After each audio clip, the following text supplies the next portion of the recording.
Eric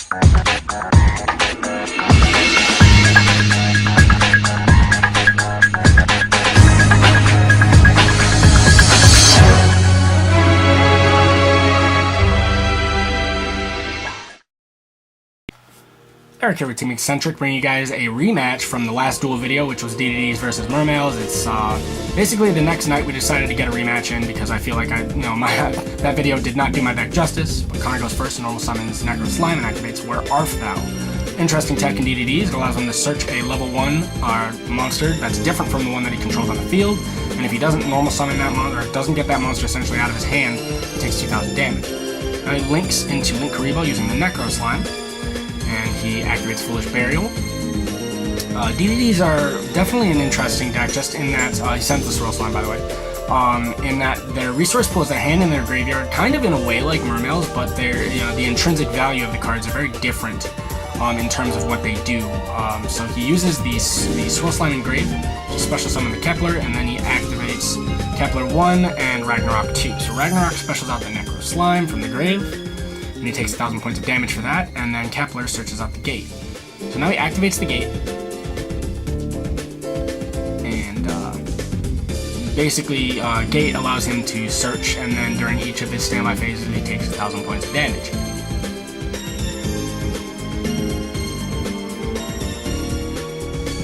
But generally speaking, DDDs are a very strong deck as long as you draw cards that have very good intrinsic value in terms of establishing a premeditated good turn 1 board. So he has the Lamia, which is probably, in my opinion, the best card that DDDs have in terms of like I said before, intrinsic value. By that I mean like what the card does for the strategy inherently, like just in a vacuum, like how good the card is.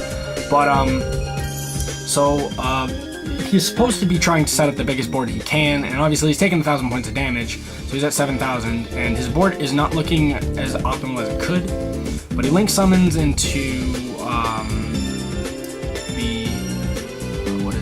the Wee Witch, which is basically the Dark Mrs. Radiant, and this is like not the best board he could have set up. I feel like he could have definitely set up something a little better. But I mean, the DDDs are kind of a complicated deck to play. So he sets a card, and he passes turn, and because he didn't normal summon the Kepler, he takes 2,000 points of damage. Now it's my turn, and I'm playing MERMAILs obviously, so you know that I have a lot of experience playing the deck. I know the ins and outs of how the deck can chain block and how the deck can do all sorts of different things. So I revealed the Teus, and I ditched the heavy infantry, figuring I could probably OTK him this turn if I can clear his board out. So I go chain links 1 and 2. So Teus for 2 searches me something, and then the heavy infantry on activation targets the Kepler. And I add the gun. So now Teus resolves, adding the gun, and then the infantry destroys the Kepler. Basically all he has on board is the Wee Witch, Pendulum Scale, a set back row, and then the Contract. So I figure his board's not too strong. I could probably punch through it and at least do a near fatal damage. But MERMAILs are a deck that's the more water monsters you have in your hand, the better you play. And I have quite a bit of water monsters in my hand here, so I normal summon the heavy infantry, figuring I can probably go off here. So I link summon into the Mistar Boy. I reveal the Megalo, discarding Dragoons and Gun.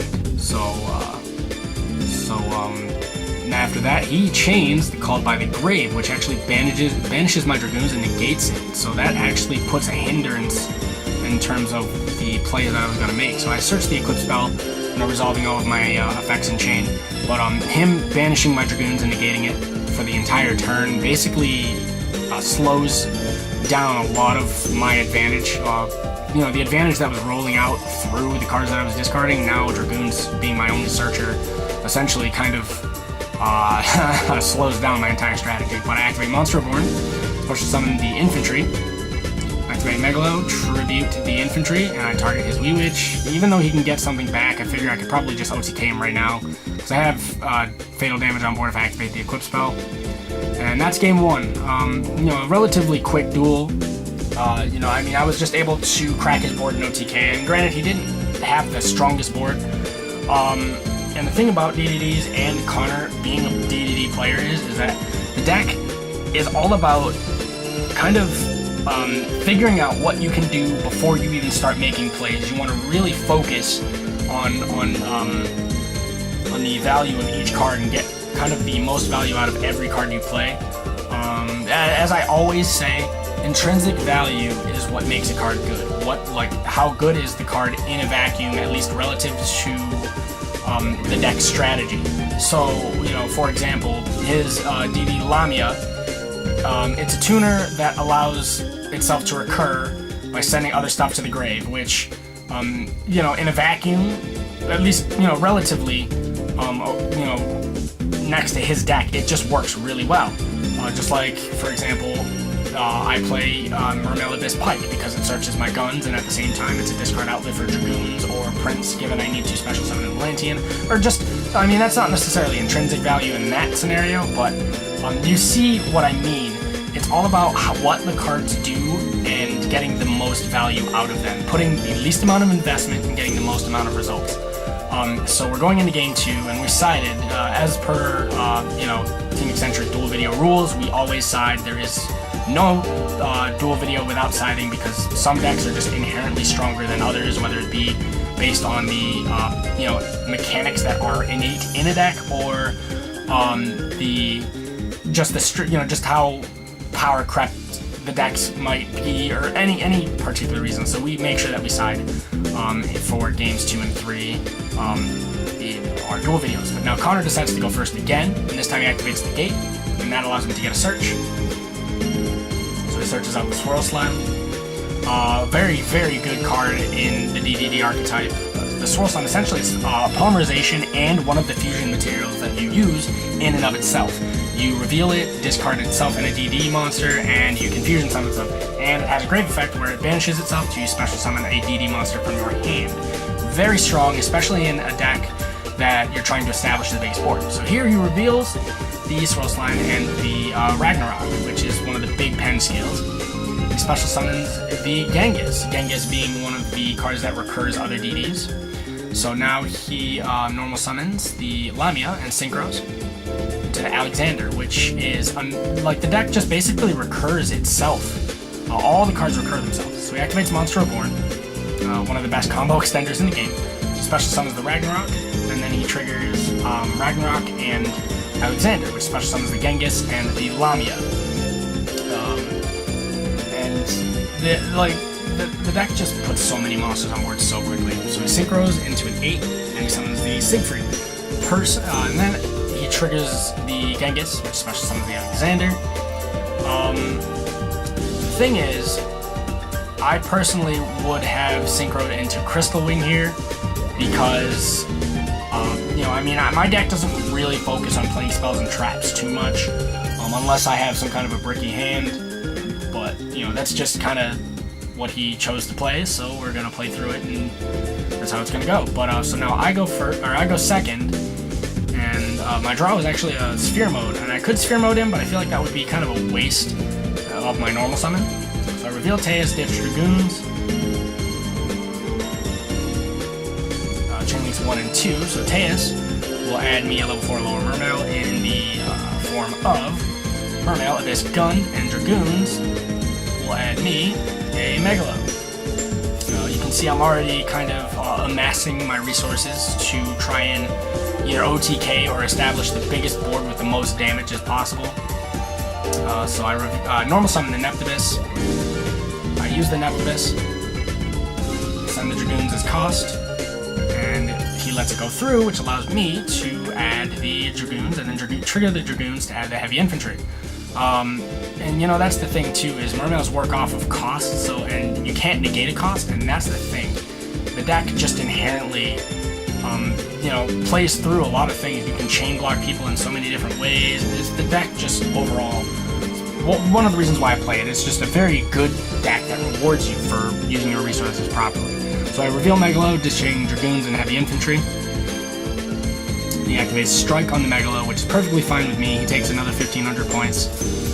and then chain links 1 and 2, dragoons being 2, and infantry obviously being 1. I should have targeted at activation of infantry, but you know, nonetheless, the cards are still going through, so there's really not too big of a deal there. But I'm gonna try and remember that, guys, to resolve my chain links properly and activate them, and you know, use their targeting, you know, effects and whatnot. So off of the infantry, I destroyed the Siegfried, and then off of dragoons I searched the second Megalo, and then he gains 1,000 points because of Siegfried being destroyed while there's a contract on board.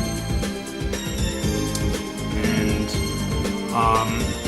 here, you know, I've amassed a lot of resources. So I reveal Megalo ditching the Moulin Glacier and the Gund, and I could have Moulin him, but there wouldn't really have been too much of a reason, and I didn't want the Moulin to leave the board in case he survived, and then I wouldn't get another battle phase. So I'm playing kind of, you know, conservatively here, just to make sure that I can put as much damage on the board, and at the same time just establish the biggest board as possible. So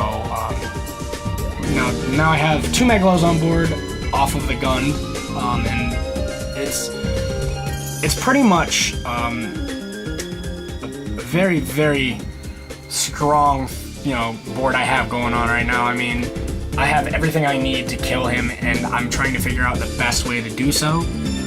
I use Megalo's effect to tribute the Prince, and Prince special summons the infantry. And then I have the second Megalo to tribute, and then the infantry targets his Ragnarok, because I figure it's the biggest defense on the field, and I can OTK through the rest of it. So I activate the equip spell.